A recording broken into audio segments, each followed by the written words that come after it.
É importante colocar nessa conversa o nosso analista Lorival Santana, analista de internacional. Lorival, boa noite. Como analisar essas imagens que são bastante fortes, indicam quase que uma ação militar, quase não, indicam claramente uma ação militar contra a principal fonte de receita da Venezuela, como bem disse Mariana Janjacmo, Lorival. Boa noite. Sim, esses são militares da Guarda Costeira que foram tripulados num helicóptero que partiu do USS Gerald Ford, o maior porta-aviões do mundo. Até onde eu sei, essa é a primeira operação que envolve diretamente o USS Ford.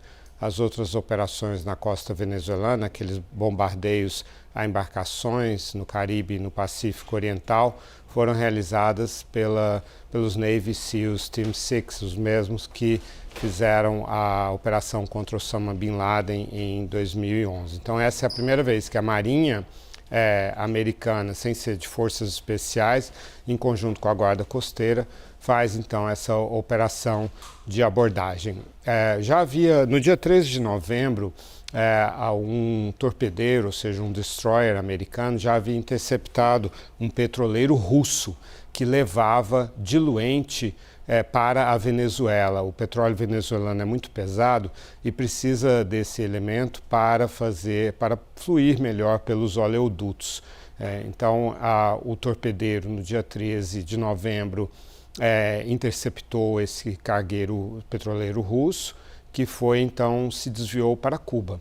E segundo fontes do governo americano, esse petroleiro de hoje era destinado a Cuba também. Esse quase 1 milhão de barris de petróleo era destinado a Cuba, mas não para ficar lá. Cuba, então, venderia esse petróleo para brokers na Ásia. A maior parte do petróleo venezuelano é destinada à China, que é um país que ignora as sanções impostas pelos Estados Unidos, que tem caráter secundário, mas a China tem força comercial suficiente para enfrentar até as sanções secundárias. Os Estados Unidos não aplicam contra a China, por exemplo. Isso indica que os Estados Unidos estão fazendo um bloqueio naval à Venezuela com o objetivo de sufocar economicamente a Venezuela, causar um dano forte à indústria petrolífera venezuelana, que é a grande fonte de receitas do regime bolivariano. A gente sabe que é muito provável que os bombardeios americanos à Venezuela comecem em breve. O sinal disso é porque na sexta-feira o almirante Alvin Halsey ele se retira, vai para a reserva. Ele é o comandante do Comando Sul. Ele resiste a essas operações contra a Venezuela. Então há uma expectativa nos meios militares de que a substituição do almirante seja a senha para que os Estados Unidos iniciem as operações contra o território venezuelano.